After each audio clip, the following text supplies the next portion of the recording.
Patuloy na inaalam ng Philippine Navy ang pinagmula ng nadiskubring submersible drone sa Masbate.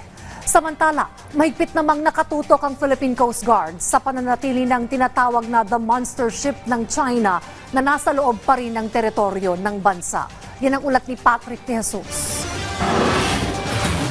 Sineseryoso ng Armed Forces of the Philippines ang pagkakadiskubre sa submersible drone sa Masbate na narecover ng mga mangingisda. Sumasailalim na ito sa forensic analysis ng Philippine Navy na tatagal ng halos 2 buwan. Kabilang sa tutukuyin ang pinagmulan nito. Sa inisyal na obserbasyon, ang drone na kulay dilaw at mayroon ding kulay kahel at pula ay posibleng ginagamit sa scientific research at fish tracking. May haba itong 3.5 meters, lapad na 24 centimeters at bigat na higit 70 kilo. Lahat ng anggulo ay susuriing mabuti ng Navy, kabilang ang military component. The analysis will examine the object's physical structure, electronic components, power source, and any possible stored data.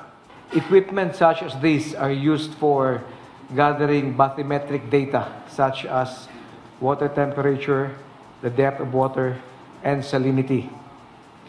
As mentioned, the AFP is on top of the situation and taking this seriously. A lot of speculation has been going on, but let me state that speculation is no substitute for evidence. Hindi ito ang unang beses na nakarecover ng drone sa ating karagatan.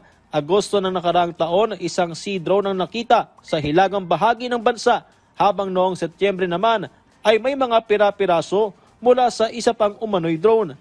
Sabi ng Navy, hindi sila nagpapabaya sa mga ganitong kagamitan na nadidiskubre sa ating bansa at sa pagprotekta ng ating teritoryo. Just because no reports come out doesn't mean your AFP is timid or not doing anything. We're trying to look at the bigger picture and correlate their numbers.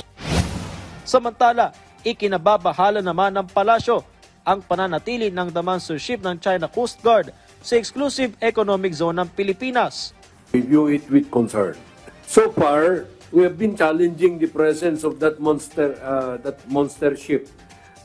The Coast Guard, our Coast Guard, has always been very alert in following up yung presence of that monster ship. Patuloy ang pagbabantay ng BRP Cabra ng PCG sa The Monster Ship ng China at pag-i-issue rito ng radio challenge.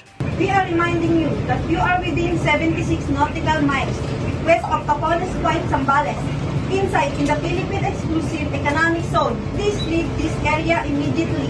Over. Mula Sabado pa ito, binabantayan ng mga idineploy na asset ng PCG na unang na-detect sa tulong ng Dark Vessel Detection System ng Canada.